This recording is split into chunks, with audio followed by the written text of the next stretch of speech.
Welcome back. Well, apparently liberals want America to be filthy and disgusting for America's big 250. President Trump's renovation of the reflecting pool is complete, which the president says removed 10 dumpsters worth of garbage from it, and I believe it. But for some reason, cleanliness in the Capitol is driving the left absolutely nuts. The White House is blasting the Washington Post for claiming that the reflecting pool looks almost the same after the renovations, and the ladies of The View are absolutely crashing out. Every one of us are working our tails off, and you keep coming to us for some nonsense. Productive words. Stuff. For not smart stuff. None of these folks are making over their reflector pools and are building giant arches in their backyards. They're trying to feed their families. They're trying to put gas in the car. They're trying to get to work. Meanwhile, one angry liberal in D.C. went beyond criticism and vandalized the National Mall by burning a giant 8647 into the grass, and we are told that it's not Jim Comey. So, Jesse, let's start with you. So I think everyone should look beautiful on their birthday. Shouldn't America on its 250th? Like, you know, when you have people coming over, you clean up. Right? Maybe you buy something new to spruce up the place. You have someone clean up. Well, it's not like Trump's out there digging holes and filling the pool water. But listen, he is building the ballroom is an architectural masterpiece. It's designed in the neoclassical style, which liberals hate because that was the preferred style of the founders, who modeled that style after ancient Greek and Roman architecture. They took all of their philosophy from the ancient Greek and Romans. And so when you see these soaring columns and the noble statuary and the exquisitely designed reflecting pools, when you let that go into disrepair, you're doing that on purpose. You're purposely subverting the greatness of America, the bedrock of Western civilization. You want people to be depressed. You don't want them to feel worthy of having big, beautiful things. You want them walking around in public spaces with grime and graffiti and homelessness and crime. So when Trump builds things in this style, it is a direct contradiction of their worldview. He's saying, yes, we are a great country, and we have been a great country. They don't believe that. They believe this is an America in decline. America was never great. So it is a physical and visual reminder of our greatness and our connection to our European heritage, and that's why they're nuts about it. So, Greg, why do you think the left is so oppositional to this? Is it the patriotism? Is it the renovations themselves? Or how do you view this? Well, I think what Jesse said is right on the money. When Trump and when Spencer Pratt said, you don't have to live this way, the best way to do that is to show something aspirational.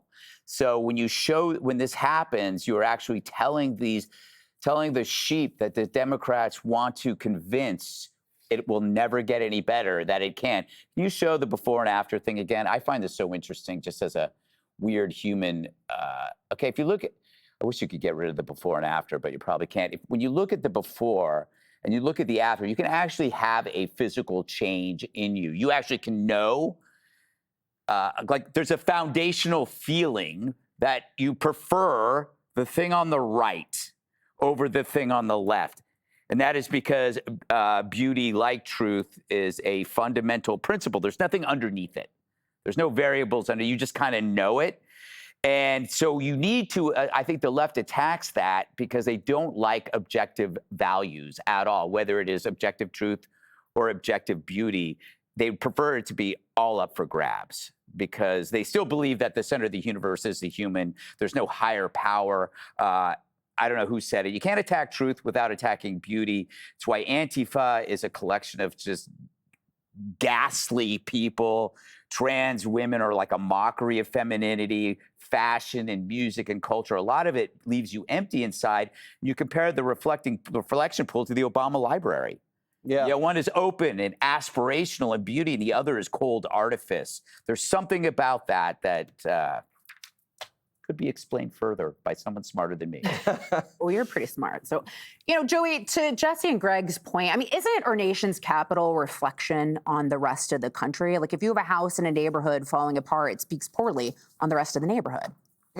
Yeah, I guess. I mean, they call it the swamp for a reason. I mean, but there's a Good Guardian article. It was sent in our packet. It's got a little sliding scale. And you go all the way this way, it shows it blue. You go all the way that way, it shows it green and swampy. And it's like, if everyone in America sees that one little like graphic, they go, oh, I see why he did it. That makes sense. It literally looked like a cow pond. I've got one in my front yard. I know exactly what they look like. It looks like this.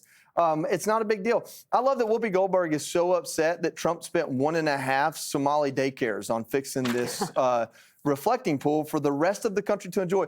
The thing about public spaces, as liberals should know, is that we make them because we can't all afford them. So we have one that we can all go enjoy. That's what Washington, D.C. is. You can't have a building in the entire city that gets close to the height of the Washington Monument, so we can all go there. And as we're driving in across any of those bridges, we can see it. And it's this, the shining city on a hill. Like, it's okay to believe in the fairy tale. It's okay to have this. It may not be a myth, but it can be the romanticized version of what this country is, because that gives you something to aspire to and believe in.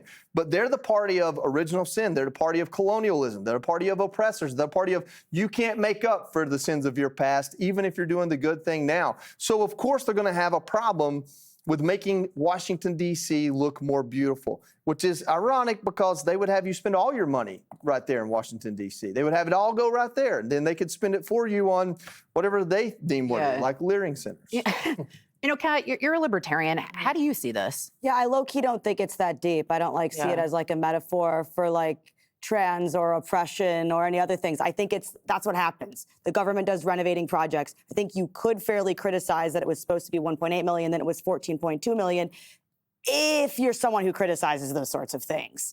I definitely am. Most of the people criticizing this are not, right? They do not say anything when Democrats spend so much money on many other projects. If you're going to criticize this, you should take a step back and realize that the issue is there's nothing more expensive project-wise than a government project. And let that apply to your view of the government as a whole, rather than just this one single pool, which, I'm sorry, as a scandal is about as boring as a scandal gets, that they're doing renovations of the Capitol before the 250-year birthday of the I mean, Obama tried to renovate this pool. This is the most normal thing ever. As a scandal, it's so boring. You know what? It could be on Love Island. I mean, it's not a Nazi tattoo. I think the pool had a Nazi tattoo. There's no tattoo. cocaine. There's no sex. There's They were covering it up. Yeah, absolutely. What were you going to say, Jesse? I think the pool had a Nazi tattoo. They just covered it up. But everything is a scandal when Trump is doing it. Right. Actually, there you go. All right. Well, be sure to like and subscribe for all the Fox News latest on YouTube, and catch full shows streaming now on Fox One.